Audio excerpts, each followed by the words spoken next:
The story begins with Harold, the main character, happily returning from the village, looking forward to seeing his newly built house. But when he arrived, he knelt down in despair when he saw his beloved house burned to the ground. That house was the only thing he cherished in this world. Now it was reduced to ashes. Harold begins to wonder if he has any reason to continue living. In that moment, everything became meaningless. He wondered what had happened and why. When he returned from a day of work, the house was on fire. It was clear he was not the one who started the fire. This makes Harold suspect there is an arsonist in town who has chosen to burn down his house. If the arsonist had to burn something, Harold wished they had chosen a different place. As he walked out of the ruins of his house, he heard a man talking about a magical sword. That person said that the sword was found in a treasure room deep in the middle levels of the maze. Harold knew the labyrinth was a place where one could make a lot of money, just by exploring and hunting monsters. However, this news did not excite him. He understood that he did not have special skills to complete such dungeons. Harold is just a normal, unremarkable 25-year-old man, and maybe that's why he always worked so hard. Sooner or later, Harold would find himself completely empty-handed, because if he had a lot of money, he wouldn't feel so desperate when his house was destroyed like that.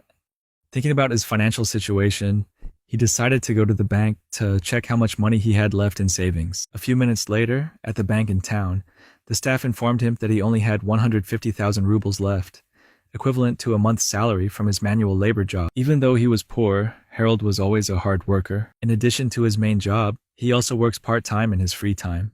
He even spent many hours picking wild vegetables and herbs in the mountains to sell as spices. Harold once saved more than 20 million rubles, but most of that money was used to build the house that has now burned down. He told the bank staff to withdraw all the remaining money. Since there wasn't much left, he thought he would spend it all. The first thing on Harold's mind was to buy an expensive meal, but then he thought he might try his luck at gambling. He stood in front of a building with a sign advertising a slave auction. Harold had heard people mention the slave trade, but this was not a common occurrence. As he was about to pass the building, a merchant stopped and asked if he wanted to participate in the auction. Harold replied that he was too poor to buy a slave. He knew slaves usually cost at least 2 million rubles, and he certainly didn't look rich, so he wondered why the merchant was talking to him. Harold replied that he was too poor to buy a slave. He knew slaves usually cost at least 2 million rubles, and he certainly didn't look rich, so he wondered why the merchant was talking to him. However, the merchant said Harold could come in and watch the auction if he wanted. A moment later, Harold entered the auction hall and was surprised by the number of people in attendance. He found a seat, and luckily, it was the only one available. Harold understood that the merchant had wanted him to enter so that the crowd would feel more excited when they saw the hall full of people. Soon, the merchant appeared on stage, announcing that he represented a group collecting slaves from all over. He promised to have a slave to suit the preferences of each distinguished guest present. The auction officially begins. Each slave is introduced. The person who raises their hand and places the highest bid will become the buyer. The auction begins with a beauty from the forest, an elf. As soon as she was introduced, all the auctioneers went crazy. Elves rarely appeared in the city, and now an elf was being sold as a slave. As soon as she was introduced, all the auctioneers went crazy. Elves rarely appeared in the city, and now an elf was being sold as a slave. The merchant offered a starting price of 20 million rubles. Harold was stunned to see people racing to bid with amounts he could never have dreamed of. In the end, the auction ended with the elf being sold to an ugly man in armor for 633 million rubles. Harold was stunned to see the amount of money people were willing to spend just to buy a slave. He realized that, no matter how beautiful or rare the elf, the auctioneers lived in a completely different world of wealth. The auction continued, and after hearing the huge amounts of money, Harold began to feel dizzy. Then, the merchant announced the last slave of the night, a dark elf. The crowd's reaction made it clear that no one wanted to participate in buying her. Buying a dark elf could mean bringing disaster into your life.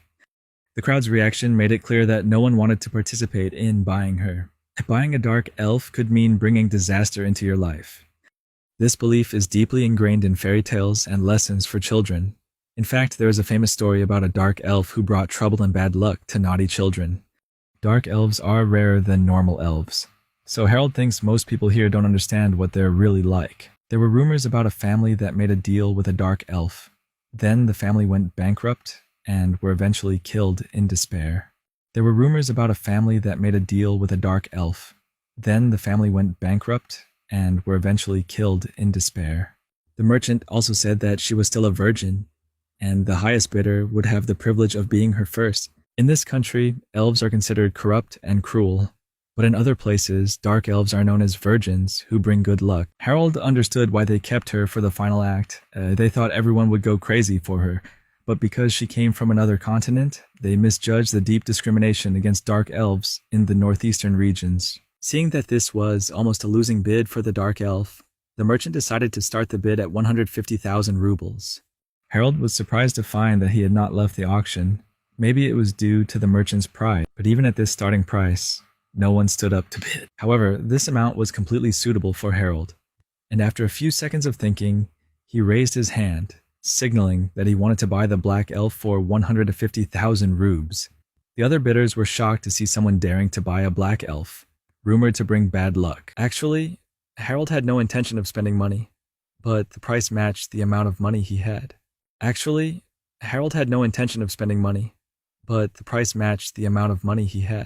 After Harold set the price, no one wanted to continue competing, so the black elf was sold to him at that price.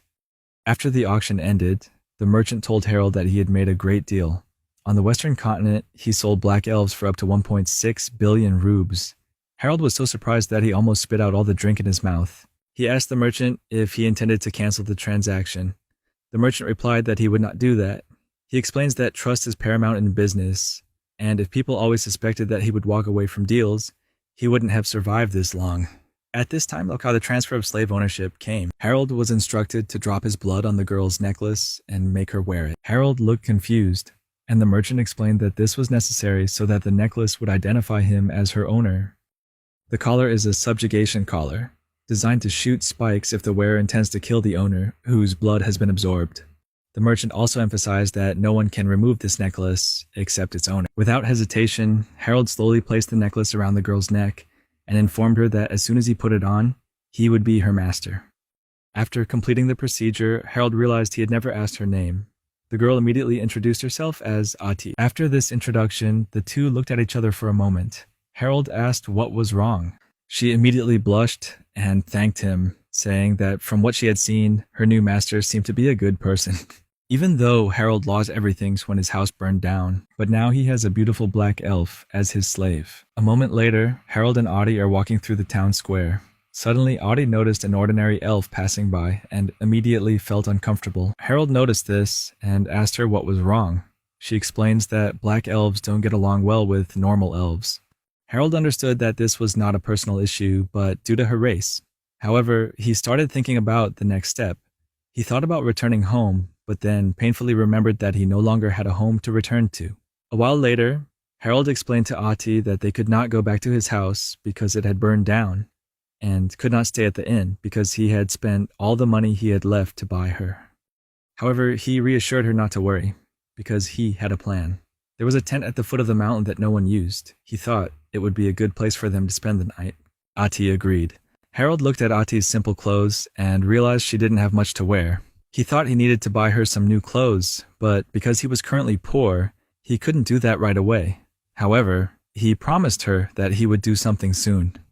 Harold felt strange, because just a few hours ago, he felt hopeless and was ready to give up after losing his house, but now he was starting to stand up again.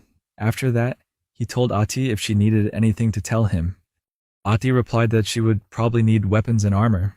Hearing that, Harold was surprised and asked why she needed those things. Ati, noticing that Harold is short of money, suggests that they could enter a maze together. She said that even if they didn't go too deep, they could still make some money. Ati had experience with previous mazes, but she needed some time to get used to the new maze.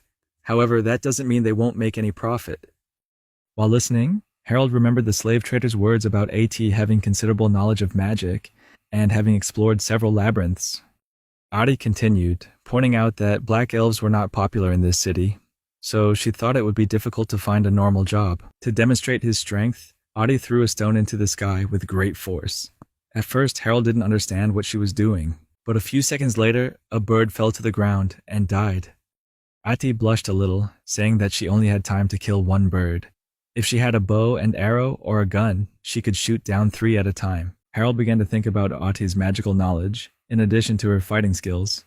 This made him realize they could actually make a steady living exploring labyrinths. Not long after, Harold suggested they start preparing as soon as possible. But he also reminds Ati that no matter how confident she is, mazes are still very dangerous places. He said if she felt unsure, she could come back at any time, because their safety was most important. Ati replied that she would definitely be careful, and that she did not want to die. She added that she would do everything she could to protect Harold, with a bright smile on her face. This made Harold blush, realizing this was the first time he had seen her smile. Just then, he remembered what she said about protecting him, and secretly hoped that didn't mean he would have to enter the labyrinth with her. A few hours later, they arrived at the tent that Harold had mentioned before. Even though it was an unused tent, Ati was surprised to see that it was very well kept. Harold explained to Adi that he used to stop here for repairs, and it was convenient every time he gathered weeds and herbs. Ada immediately offered to take care of dinner, and after she finished, Harold found her exhausted and curled up in bed like a child. Harold approached, but she immediately felt his presence and woke up.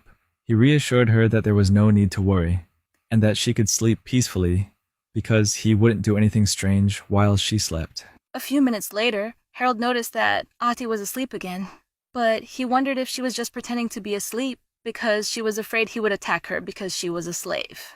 Harold thought she might have been aware of what might happen, but that didn't make the situation any less unpleasant. A moment later, the rumbling sound of footsteps woke Adi from his sleep. Harold walked outside and saw an army of Imperial Knights marching past. He was confused as to why they were going east. Harold didn't really understand the political situation on the continent, but that scene made him wonder if a major conflict was approaching. Soon after, Ati admitted she felt a bit worried about the situation. Harold suggested they leave and move to another continent. She worriedly asked him where he would get the money for the trip, because Harold was currently extremely poor. Harold confidently replied that he would make enough money. He asked Ati if she had any specific location in mind, and she replied that she wanted to go to the southwest corner of the southern continent. Harold immediately agreed that would be their next destination. He asked Ati if she had any specific location in mind, and she replied that she wanted to go to the southwest corner of the southern continent. Harold immediately agreed that would be their next destination. Ati wondered why Harold didn't ask her why she wanted to go there, and he replied that now that she said that, he was also curious. In a moment of desperation, Harold had just lost his job and needed money to survive, so he decided to enter the maze. He had to ask his old boss to take him back and hope he wouldn't be scolded. When he arrived at the store, one look was enough for Harold to realize that his boss was definitely angry, but on the contrary, the boss was happy to see him back. He said that after Harold was absent for a while, he became curious and visited his home. When he arrived, he found that Harold's house had burned down, and even thought that he might have died in the fire. In short, the boss was just relieved that Harold was still alive. Harold sat down and explained his current situation. After a short conversation, the boss understood that Harold needed some money to prepare for the trip to the maze. However, the boss still wondered why Harold wanted to go to the southern continent. Harold didn't want to share details, just saying he needed to get there urgently. The boss understood and told Harold to wait a moment. He went to get something. A few minutes later, the boss returned with an envelope full of money and explained that he intended to give the money to Harold when he was more stable. He said there is an old saying that a teacher often gives a student a gift as a gesture of goodwill, but Harold reminded him that he had never received goodwill from his boss. Even though Harold was right, the boss still said that he had saved this money for him, and since Harold was about to leave, he thought this was the right time to give it away. He also admitted that Harold had worked hard for the past 15 years, and even though the money wasn't much, he told Harold to think of it as a retirement. Hearing that, Harold was extremely grateful and thanked his boss for everything he had done for him over the years. A few hours later, Harold returned to the abandoned house from his hunting trip, where he was warmly welcomed by Ati with a feast like a king. Harold thanked Adi for the meal, and then announced that he had earned some money, so it was decided that the two of them would go into town to shop for equipment. He gave her a wide-brimmed white hat, intending for her to hide her long ears that many people often distinguish. Harold noticed Ati was quiet after receiving the gift, so he asked her if she wanted a different hat. Ati affirmed that she was very satisfied with this hat. The next day, they went to a weapons store, where Harold asked Ati which weapon she felt most comfortable using. She replied that it was a difficult choice because each type of weapon had its own advantages and disadvantages. After a moment of careful thought, She decided to choose a sniper gun. The seller announced that the gun cost 50,000 rubes. Hearing the price, Harold asked her if she wanted him to buy her a more expensive gun, but she replied that this one was perfect for her. However, Adi went on to say that she really liked the single-shot rifle. If one could possess a special bow like the famous magic bow, its power would far exceed that of a normal gun. However, the magic palace cost about 6.8 million rubes, and she knew Harold could not afford such a large sum. The advantage of the gun is that, although it's not expensive, it still has quite good power and penetration ability. However, guns needed bullets, so they had to be careful not to waste any bullets. The disadvantages of the gun are that it is loud and difficult to aim compared to a bow, but it can be equipped with accessories to reduce the noise. Aiming is also not a big problem for Adi. At this point, Harold noticed that Ati was talking more than usual. She was clearly passionate about both bows and guns. When talking about the things she loves, she becomes very animated. A while later, Harold said he would buy her the gun and a silencer, much to her satisfaction. After completing his shopping, Adi was ready for the battle in the maze. And as her teacher, Harold realized that he also needed some equipment for himself. However, Harold replied that he was fine with the basics, and thought it best to equip the experienced person first. He said he would buy equipment when he had enough money, and Ati understood. Harold thought for a moment, realizing that his equipment was terrible. Just a glance at his short spear was enough to see that it was poorly made. Earn money in the maze. Harold quickly explained the history of the labyrinth. It was mainly created to manage the increase in the monster population, which had to do with peace in the area. It allows many types of people to participate in exploration, and this is the main reason hunters are allowed to get monster materials from it. The goal is to prevent the maze from being occupied by monsters. After hearing this information, Harold understood more about the maze and wished his father had told him more about it as a child. But all his father said was that Harold had no talent, making him think he had no hope for labyrinths or harbored anything related to fighting. Apparently, Harold's father, who passed away, was a professional maze hunter. Harold knew that his father was highly respected in the industry and possessed many valuable skills. However, one day, 15 years ago, his father entered the maze and never returned. Not returning makes Harold believe his father is dead. His father's goal was to find the final location of the maze, deep in the lowest levels. This was not a wise decision, as he went in with only a spear which was ineffective in the narrow space. Harold lost his mother at a young age due to illness, and after his father disappeared, he became an orphan and had to fend for himself. This experience makes Harold cautious. He warns Ati that no matter how confident she is in her abilities, the maze is extremely dangerous. He reminded her that if she encountered any life-threatening situation, she should retreat immediately. The next day, Harold and Ati arrived at the labyrinth and saw many adventurers gathered. As they approached the entrance, an armored man stopped them. Based on his outfit, Harold could easily guess that he was a labyrinth guardian. After a while, Harold asked the guard if there was any entrance fee. The guard replied that there was no cost to enter the labyrinth, but at the same time he also mentioned a problem that he was warning adventurers about. Harold and Adi looked at each other confused, so the guard explained.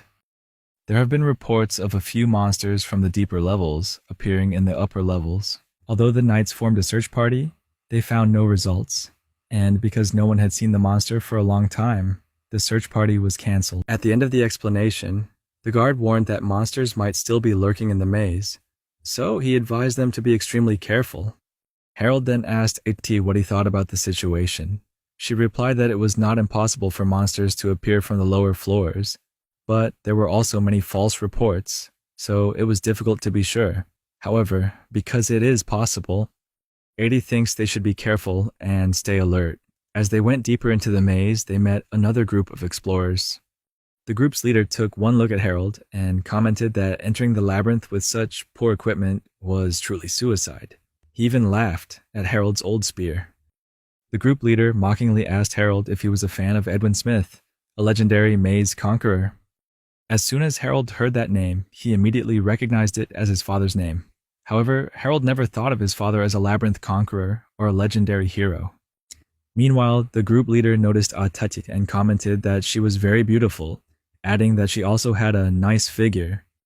He moved forward to touch her, but Harold immediately reacted, asking him to step back and pointing the spear at his neck. Still maintaining a strong fighting stance, Harold declared that the man was not allowed to look at or touch his woman anymore, otherwise it would be the end for him. After this confrontation, the other adventurers were amazed at Harold's strength and agility, especially since they had thought him weak and small. However, Harold felt strange that they were so surprised, because they should have realized his abilities sooner. In the tense atmosphere, the leader, sweat pouring down, asked Harold to relax, insisting that he was just joking. At the same time, Harold turned to look at Adi and noticed that she had a strange look on her face. He hoped she wasn't angry with him. Not long after, Harold put down his spear and said that he had no time to worry about low-class people like them, then suggested that they continue on their way. As Harold walked away, the adventurers were still shocked by his lightning-fast attack. They had looked at Harold as a rookie, but from the way he acted, they all understood that it would be a mistake to tease him if they didn't want to get into trouble. Minutes later, Harold and Eddie reached the maze, where they observed the glowing walls and floors, known as maze lights. At that moment, with a red face, Adi thanked Harold for standing up to protect her from the cowardly adventurers. She whispered that she was surprised when Harold called her his woman, adding that she had always longed to be with him. Harold couldn't hear her clearly because she was whispering, but he only replied that he was glad she felt that way. While they remained standing on the edge of the cave, Adi knelt down on one knee and fired a shot from the sniper rifle, aiming deep into the darkness of the cave. Adi didn't expect to hit the target, but surprisingly, she defeated a lizard monster cleanly. Harold was amazed because he couldn't even see anything in the dark. Adi then said that it was just a small monster, explaining that from birth she had excellent eyes and ears. Hearing this, Harold realized that he always thought Ati had talent, but her skills and abilities far exceeded his expectations. Harold then asked Ati if they could go deeper into the maze, and she replied that she had only ever explored the middle levels, but could not go deeper alone. Harold immediately understood that this meant she had had comrades in the past, and Ati confirmed it. She went on to explain that while on the Western continent, she's been a member of an all-female Labyrintha adventuring party for some time. But before she could continue, Harold noticed her hesitation, so he comforted her that if she didn't want to share, she didn't have to. Adi replied that Harold was very kind, but she thought this was a good opportunity to talk about her past. She began to summarize what had happened. It seemed that the leader of her group had fallen in love with a man and had spent a large portion of the group's profits on him. One day, Adi was drugged, and when she woke up, she discovered she had been sold to a slave trader. Adi isn't entirely sure, but she guessed that her leader had sold her, for a virgin dark elf was a rare and valuable commodity. After hearing this story, Harold felt sorry for Ati and said that her leader was bad for doing so. However, Adi looks at the positive side of the situation. She believed that if her leader hadn't loved that man and sold her, she would not have become Harold's slave. She even said that if she were sold to a cruel master, she would deeply resent her leader. Harold, although he didn't think he had done anything particularly good as master, was surprised to hear her say that. However, from Ati's words, Harold silently promised himself that he would try his best to become a good master to her. At the same time, he realized he understood her feelings better.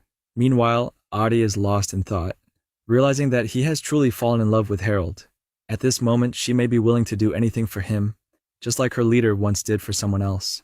A moment later, Adi continued to use his sniper rifle to take down more cave rats, while Harold took care of skinning them. After several repetitions of this, Harold suggested they return home. On the way back, they saw a giant door ahead, and they both thought there might be treasure behind. Harold, out of curiosity, suggested they stop to check what was behind the door. Before entering, Ati used magic to summon a few butterflies. Harold was surprised to see her do so, and then noticed some butterflies stopping in random positions, confusing him. Adi explains that these are magical butterflies she created, and they are attracted to places where malice can be felt, which is why some stop at specific spots. Those areas have traps. Ati also added that she has many other spells, but none of them can be used directly in combat.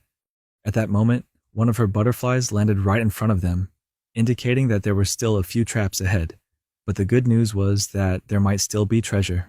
Adi explains to Harold that no one has dared to enter this area, but since there are many adventurers on the upper floors, it is possible that this is a new treasure that has appeared. Harold didn't understand very well about the so-called newly appearing treasure, so Ati further explained that, according to rumors, the labyrinth has a will of its own, After the treasure is taken, the maze will partially collapse after a number of days.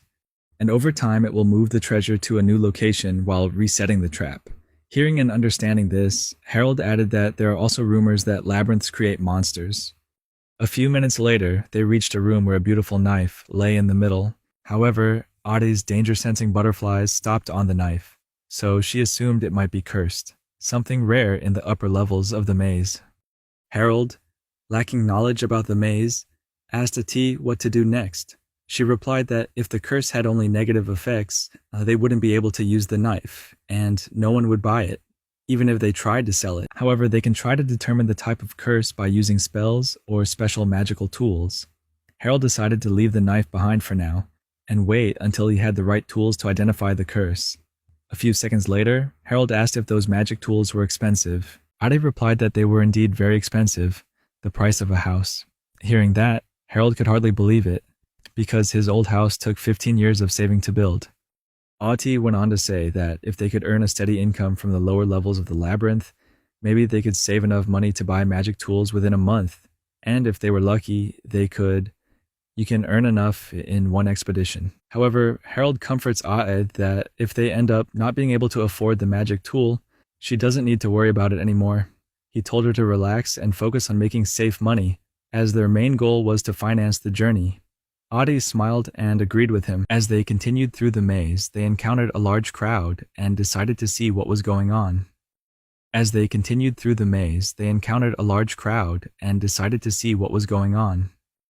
The crowd confirmed that the rumors about him smugly boasting during labyrinth explorations were true. Right now, he was bragging about the elf slave he had just purchased. Harold felt uncomfortable seeing her being treated so poorly. He wondered why the elf didn't do anything to protest. Adi explains that the slave collar will prevent the elf from harming his master. This man considered the slave elf a great achievement because she was beautiful, knew how to use magic, was not only useful in the maze, but could also entertain him in the bedroom.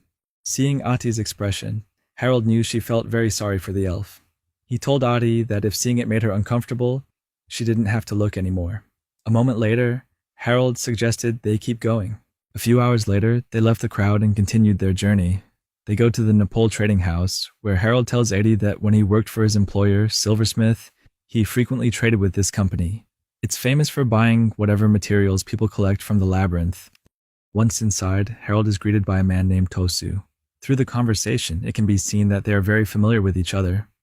Harold then told Tosu that he wanted to sell some of the animal skins he collected from the maze.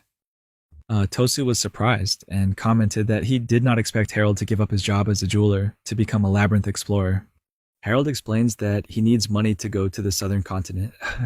Realizing the urgency of Harold's situation, Tosu decided not to ask too many questions so as not to waste time. Tosu examined the pelts and said they were Mogranti pelts, each worth 15,000 rubes, for a total of 120,000 rubes. Harold was amazed at this amount of money, because his daily salary as a jeweler was only about 7,000 rubes, almost double his income from exploring the labyrinth.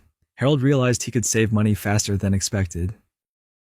Then he asked Tosu about the cost of traveling to the southern continent, and Tosu replied that it would cost about 3 million rubes for both of them to go through the western continent. And if they wanted to go straight to the southern continent, it would cost about 10 million rubes for both of them. The reason the direct route to the south continent was expensive was because it passed through a remote area, where monsters from the underwater labyrinth were active. However, going through the western continent was cheaper and safer. Harold, always prioritizing safety, decided they would take the route through the western continent. He also thought that if they could earn another 2 million rubes, they would have enough. With an initial estimate of around 5 million rubes, Harold had a clear idea of what needed to be done. They continued to hunt monsters in the maze, and a week later, when they returned to the trading store, they realized they had earned more than 170,000 rubes in just 1 week. After deducting living expenses, they were left with 120,000 rubes. Harold then said that he wanted to start hunting monsters in the intermediate levels soon, and Ati agreed. So he announced that tomorrow they would start exploring the intermediate floors. However, at that time, he had no idea of the challenges they were about to face. On the next day, they finally entered the intermediate floors, and Harold felt nervous about all the monsters he might encounter. At first, Ati led the way, but she suddenly stopped. causing Harold to ask what was going on. She replied that she did not like the atmosphere in the cave. Harold felt confused as to why she felt that way, and almost thought they might have gotten lost. Adi assured her that was not the case, but she sensed something big was approaching. At that moment, they heard a loud noise, and Atith immediately suggested that they run away and find shelter. A moment later, Harold stood stunned when he saw a giant monster appear from a narrow opening in the cave. At the same time, Ate was also scared, but tried to stay calm. Based on the monster's shape, Ade realized it was a dangerous earth dragon from the lower floors. Harold was surprised to hear that an earth dragon was present on the lower floors. Adi then apologizes to Harold and explains that she can't do anything to the monster with regular bullets, which indicates that its skin is extremely thick and difficult to break. Not wanting to risk their lives, Harold suggested they retreat and return home. But at that moment, they heard a cry for help. At the same time, the cry quickly approached them. A moment later, the owner of that panicked voice was the man they had met before, the one who had abused his elf slave. Not caring about that, he ran towards them, saying that a high-level monster had appeared and he needed help. When he approached Adi and Harold, he immediately knelt down and explained that he was part of a group of 4 people. When his comrades saw the dragon, they hid in a narrow crevice, but soon the monster found them. Now, the dragon is waiting out there, watching for his comrades to come out. After listening to the man's story, Harold suddenly remembered where he had met this person. Just a few seconds later, he suddenly realized that this was the person who threatened Ati. Harold thought it was too late to go back and call for help, and he wasn't sure if anyone could defeat such a powerful dragon. Considering the current situation, Harold realized that it was extremely unreasonable to fight the monster alone. But just as he was about to refuse the man's plea for help, the man began to cry, saying that some of his comrades had children, and if they died, the children's lives would be ruined. This reminds Harold of when his father entered the maze and never returned. Harold realized that if he refused to help, the children of this man's comrades would have to endure the same pain he had experienced. With his fists clenched and his eyes stern, he asked the man where his comrades were hiding. This question marked Harold's decision to help. A moment later, Adi asked about the current situation. Harold took a deep breath and explained that he had heard about children who were in danger of losing their parents, and he could not stand by and not do his best to help in such a situation. Adi suggested that Harold use her secret weapon, but before he could finish speaking, Harold transformed into a superhuman in an instant and rushed to save the adventurers. Ate felt worried and called his name to stop, but it was too late. Harold ran until he reached the collapsed wall where the dragon was waiting. He saw 4 adventurers hiding in a corner facing the monster, while the dragon just sat there, waiting for them to come out. Harold thought that if there was only one monster, defeating it wouldn't be difficult. He sensed the dragon's complacency and arrogance. Perhaps that was why it hadn't discovered him yet, so Harold believed he could win. He prepared to attack, tensing every muscle and nerve as he accumulated a huge amount of energy from another dimension. This overwhelming force tore apart every part of his flesh. He put all this power into the short spear and launched an attack at the monster. However, the power he used was not magic, but violent energy, something that should not exist in this world. And the price to pay when using such power is extremely expensive. Meanwhile, after Harold defeated the monster with his strange powers, he lay prone on the ground. A moment later, Adi rushed to his side. She immediately touched him to check his condition. Harold opened his eyes, not sure where he was, but replied that he was fine, just a little dizzy. However, he added that he thought there were no serious consequences from the battle. Ade was extremely worried about his health, especially when he saw him fall with blood on his face. She asks Harold to promise that he will be more careful next time in similar situations, and he agrees with a smile.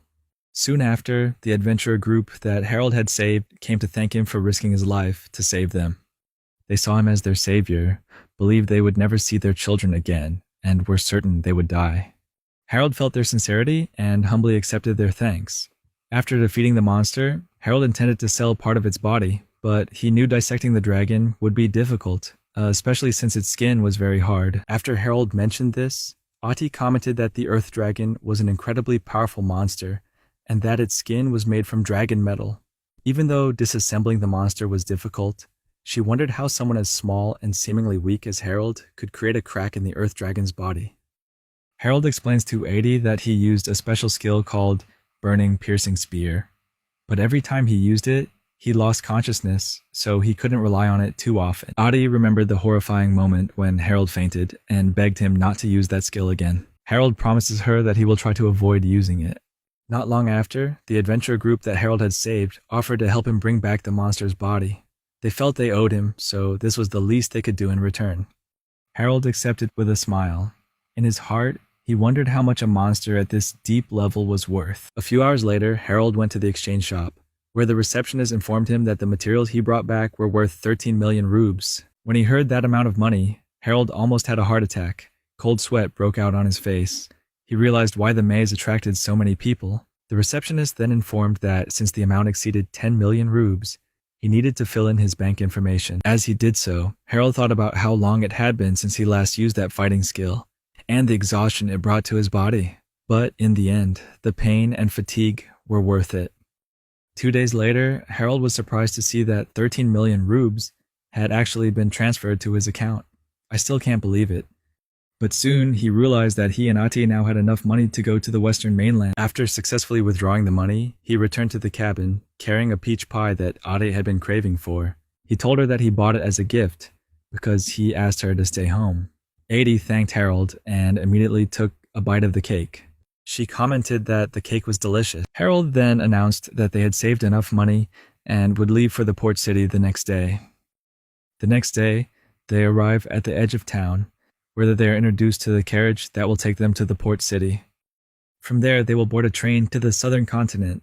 When the two climbed into the carriage and began their journey, Harold, after everything he's been through from losing his home to a fire to defeating the Earth Dragon, admitted that he never thought he would find himself in such situations. He realized he was lost in thought and didn't want Ati to know he was worried, so he asked Ati if she had ever been to the western mainland.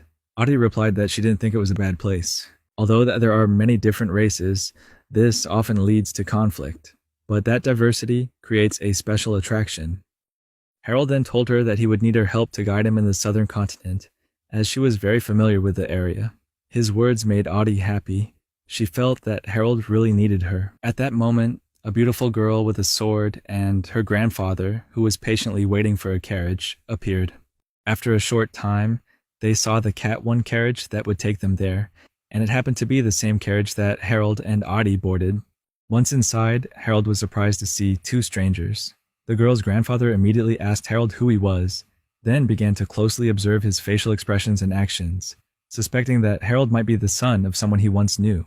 At that moment, the girl slapped her grandfather, punishing him for being rude to a stranger they had never met. She introduced her grandfather as Varen Myers, and herself as Cecil. Varen then mentioned his father's name, Gurgo, and as soon as Harold heard the name, he felt it was familiar, wondering where he had heard it. Before Varen could say more, Cecil asked him to keep quiet, then bowed his head and apologized to Harold for his grandfather's rude actions. Varen realized his actions had embarrassed Cecil, so he also apologized to Harold. Not long after, Varen mentioned that he and Cecil were on their way to the western continent, and Harold replied that he was going in that direction as well. They realized that they will be companions for a short time. The atmosphere becomes friendly.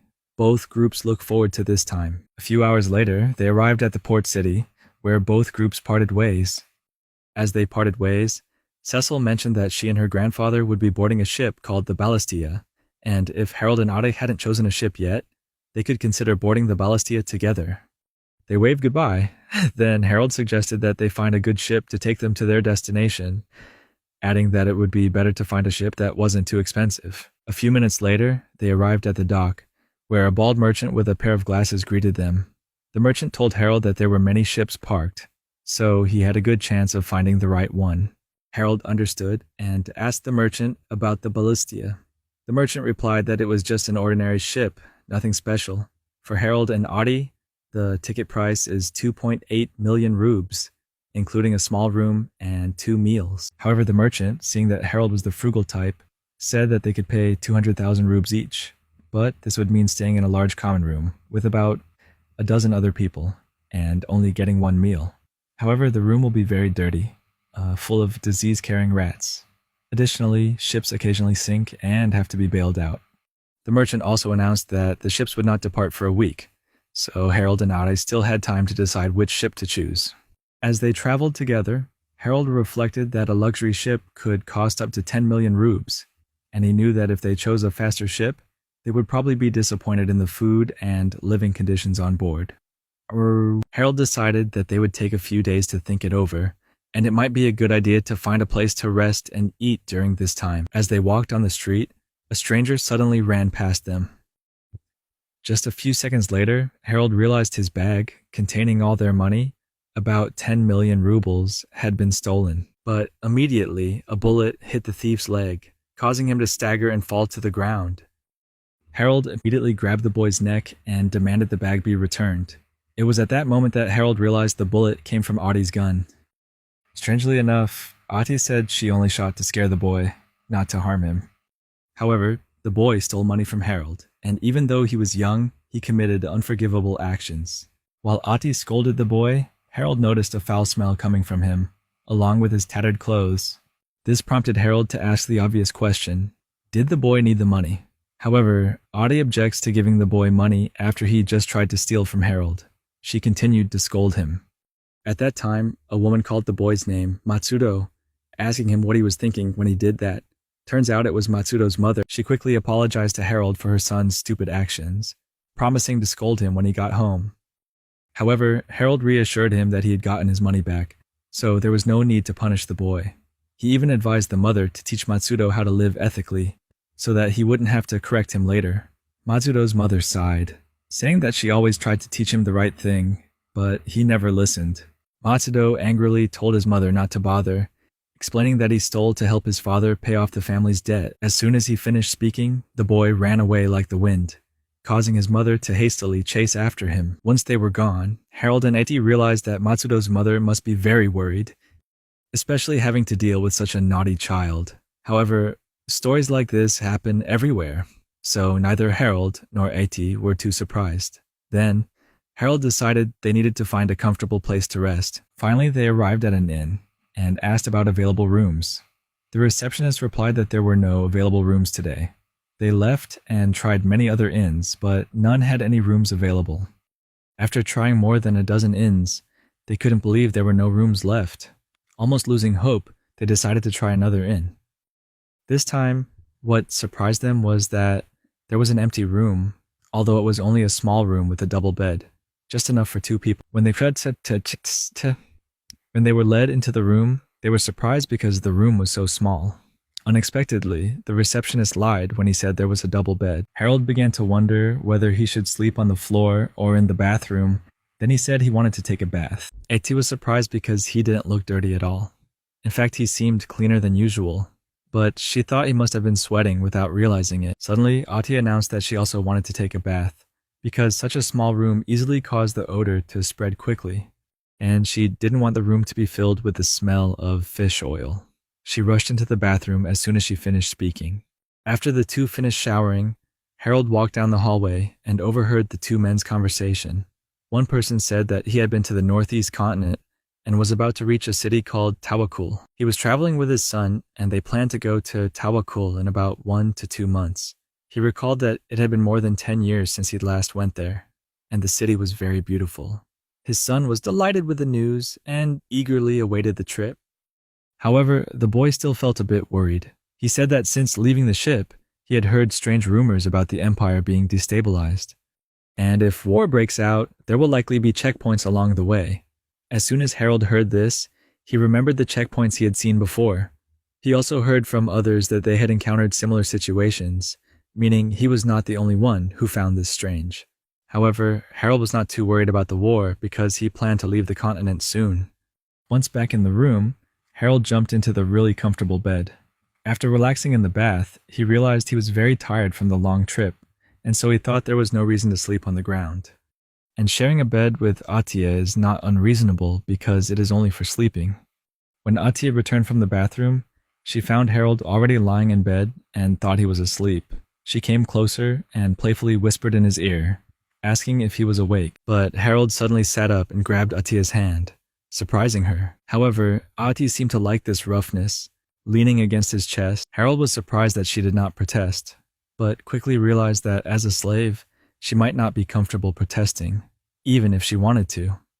This made Harold wonder what she thought of him, but he decided he shouldn't know. Ati, still in that mood, told Harold that she always knew this day would come. She also confessed that she had never traveled with anyone, so she wanted this trip to be memorable for her. She was well aware of her status as a slave, but she was also a woman. If they were going to be intimate, it would be Atia's first time, and Harold would be her first. Just when the moment was at its most intimate, Harold suddenly spoke up, saying he just wanted to discuss the ship they were going on. Ati was surprised. His eyes widened in surprise. Harold went on to explain that they still had a week until departure, but if they waited too long, the tickets would run out. After thinking carefully, he decided that Balestia was the best choice. To Harold, it was a normal ship, and the ticket price fit his budget of 3 million rubles. Not too cheap, not too expensive, a reasonable choice. Although Ati didn't seem excited, she agreed with Harold's decision. A moment later, Harold announced that they would buy tickets for the trip tomorrow. During the discussion, Harold noticed that Ati seemed unhappy. He wondered if something was wrong. Before he could ask, he saw Atiya lying on the bed with an annoyed look on her face, so he lay next to her and pulled her into his arms. Harold thought it was his right as the owner to hug Ati tightly. And as he hugged her, Ati blushed deeply, thinking that if Harold was ready to do that, then he could complete what she had prepared.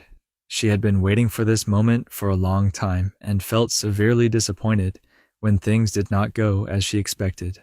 The next morning, the two returned to the blindfolded merchant they had met the day before and announced that they had decided to board the Balestia.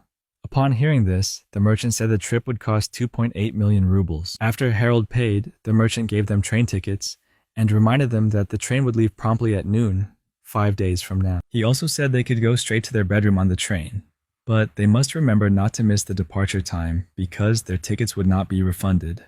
Leaving the merchant's shop, they quickly reached the port. Standing before the Balestia, they were both stunned by the ship's magnificent and beautiful appearance. They approached the entrance, where an instructor asked them to check their tickets before allowing them to board the train. Harold handed over the tickets, and the tour guide commented that they had chosen a great room with great views and ample space. Boarding the train, Harold and Atiya immediately went to their rooms. When Harold opened the door, they were both surprised at how comfortable and cool the room was. Ati saw a window with a beautiful view, just as the tour guide had said. Their room is below sea level, which means they can easily observe the creatures swimming outside. Harold realized Atiya really liked that window, so he decided not to bother her. He walked alone around the ship, spear in hand. While walking, he happened to meet Cecil. Cecil is happy to see that Harold also chose this ship. Harold replied that he had not found a better ship in the first place. Noticing that Cecil was not with her grandfather, Harold asked about him. Cecil replied that he was resting. Suddenly, Cecil suggested that since they were on the train together, they should walk around the city together. Harold found that suggestion a bit strange, since being on the same ship had nothing to do with touring the city. But before he could think any further, Cecil grabbed his hand and pulled him away. They soon reached the city, watching as Cecil enjoyed a snack. She noticed Harold wasn't eating anything, so she offered to share the food, saying he could eat the rest. However, Harold politely refused. After a moment of silence, Cecil revealed that her grandfather liked Harold very much. Although Harold wasn't sure about it, he realized they talked a lot during the car ride. Cecil responds that her grandfather likes Harold, which is why he talks so much. Her grandfather is an easygoing person, but usually doesn't say much to people he doesn't like. The way he talked to Harold clearly showed that he did not hate him. Suddenly, Cecil attacked Harold, but Harold easily blocked the attack with the spear. Surprising Cecil, her eyes widened in surprise. She was surprised that Harold did not dodge, but instead counterattacked, which meant that he saw and reacted to her attack in time. With a smile on his face, Harold thought that Cecil's strike was reckless, but he also admitted that her strength was impressive. Harold immediately asked Cecil why she attacked him so suddenly. Cecil smiled and explained that because her grandfather had taken an interest in him, she felt the need to test his abilities. Hearing that, Harold could only wonder, I wonder what crazy things this girl will do for such a strange reason.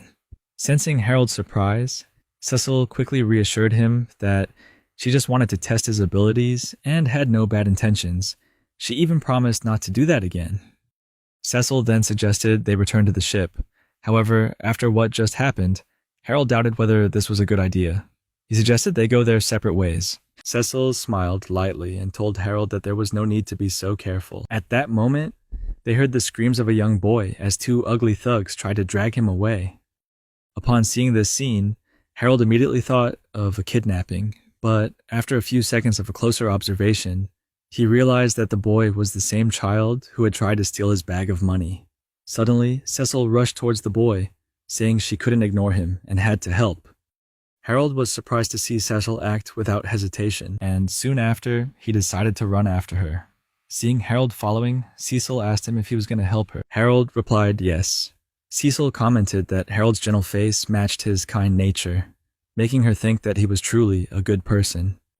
After running for a while, they reached the beach and saw the kidnappers getting on a boat with the boy. Harold rushed to shore to try to catch up, but unfortunately, he couldn't, and the kidnappers slowly drifted away. Without hesitation, Cecil jumped on a nearby boat and told Harold to join him. However, Harold hesitated, feeling uncertain because this was not their boat. Seeing his hesitation, Cecil assured him that she would return the boat once everything was over. She also added that if anything happens to the boat, such as damage, she will compensate the boat owner. After being reassured, Harold agreed to get on the boat to save the boy. They rowed continuously until they reached an island, which seemed to be the kidnappers' hideout. Judging by the number of boats there were clearly quite a few people. However, Cecil doesn't care and vows to make them regret it one way or another. But before she could rush into the fight, Harold stopped her, suggesting that they take a careful look around first. Cecil objected, saying that there was no need to be too cautious, since both were very strong, so there was no possibility of losing this battle. Hearing Cecil's words, Harold began to wonder where her confidence came from. At that moment, Harold turned around and saw a strange boat floating by, but in just a blink of an eye, it disappeared, not wanting to believe that yet. To thought that he was crazy. He told himself that maybe they were just fishermen. Harold dispelled that thought. Not long after, he and Cecil began walking around the island. Very quickly, they realized all they need to do is find where the bad guys are hiding. The two hid in the bushes to avoid detection. Harold stood in an excellent hiding spot, but Cecil wandered off. Harold quickly pulled Cecil's collar and warned her not to act rashly. Otherwise, they wouldn't find anything. He pointed ahead, pointing out bruised grass and footprints and some dirt that hadn't yet dried. This shows that someone passed through here recently and not very long ago. They followed the footprints to a wooden door, perhaps where the kidnappers were hiding. Suddenly, a heavy rain began to fall. Feeling the raindrops, Cecil hurriedly ran towards the door, trying to get inside to avoid the rain. But right before she entered, Harold pulled her back by his cloak and told her not to act foolishly. He explained that it would not be wise to barge in like that, because the kidnappers would immediately know they were there if they entered through the main door. However, Cecil disagrees and suggests they can kill anyone who gets in their way. After a few minutes, they sneaked into the building through an open window. Harold then suggested they hide in wooden crates to think about that next step. Cecil, however, found such caution absurd and saw no reason to be so cautious.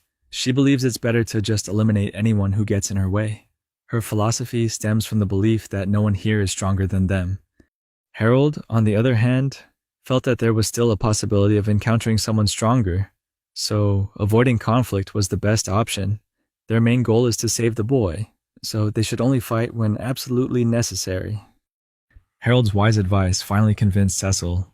She agreed to be more careful on this mission, and even commented that Harold sounded like her grandfather when he said that. Just then, Harold and Cecil noticed several people approaching. Both were silent, trying not to reveal themselves. They overheard their conversation about the boy's fate. It seems the boy tried to steal their goods, and now he has to pay the price for that action. One guy suggested giving the boy to the boss, and the rest agreed, knowing that the boss was very cruel to children.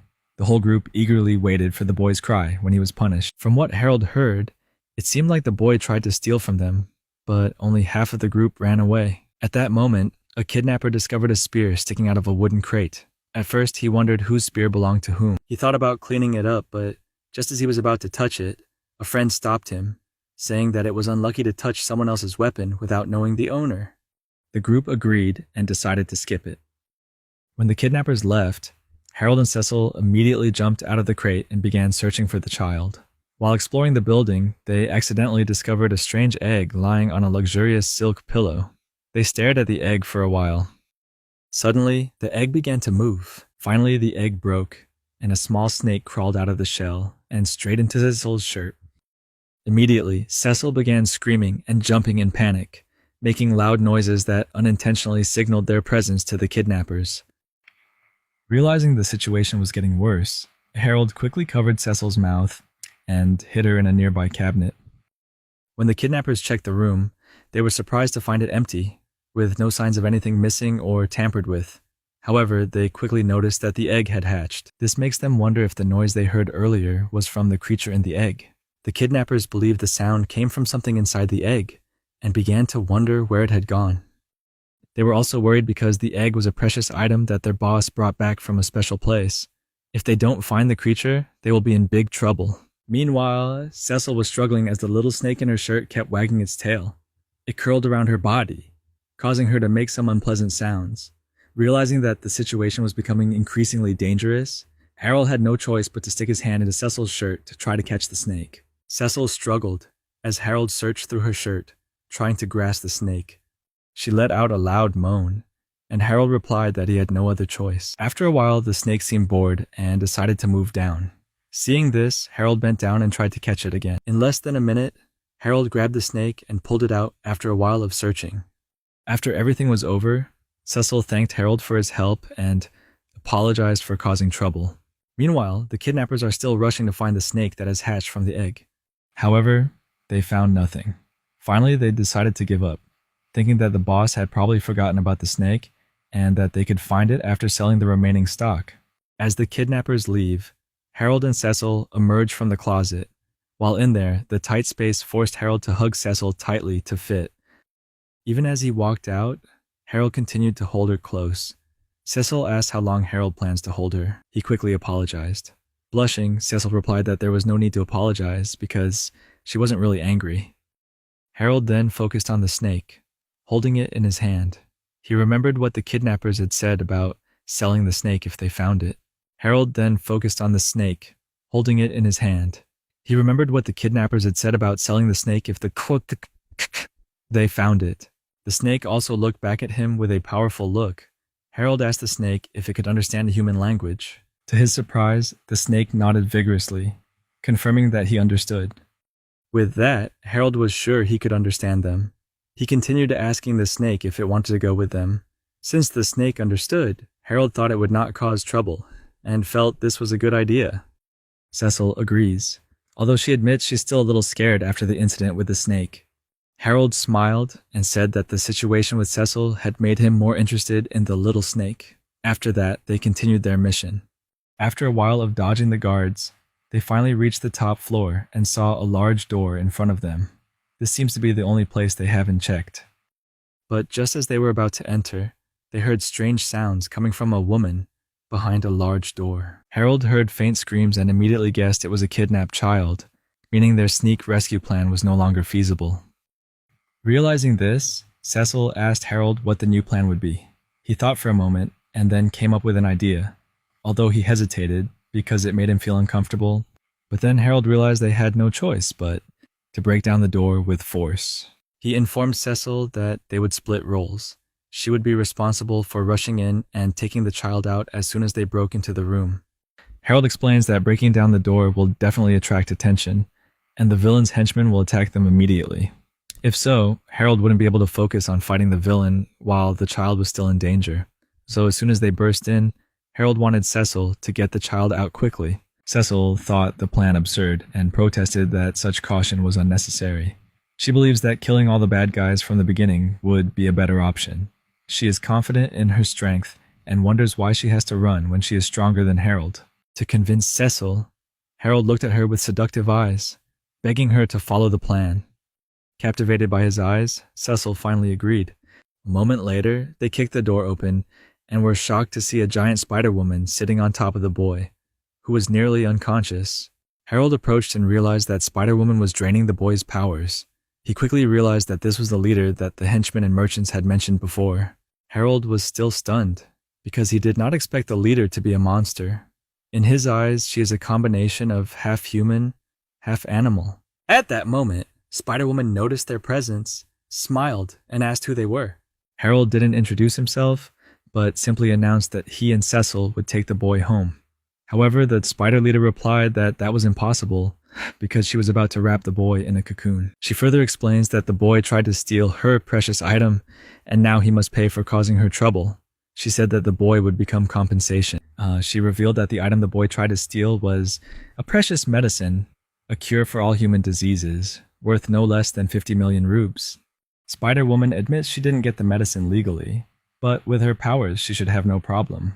Hearing this, Harold suddenly remembered the reason he shouted to his mother, promising to find a way to earn money to save his sick father. Harold also realizes that not only are he dealing with pirates, but the leader is also a half-human monster. This makes the situation worse than ever. Suddenly, the half-human monster leader screamed, powers surging like a Super Saiyan, claiming that being interrupted while torturing the boy and being spoken to rudely had angered her. She declared there would be no tolerance. Immediately, Cecil rushed to attack with his katana. After fighting, she realized that the spider leader was extremely powerful.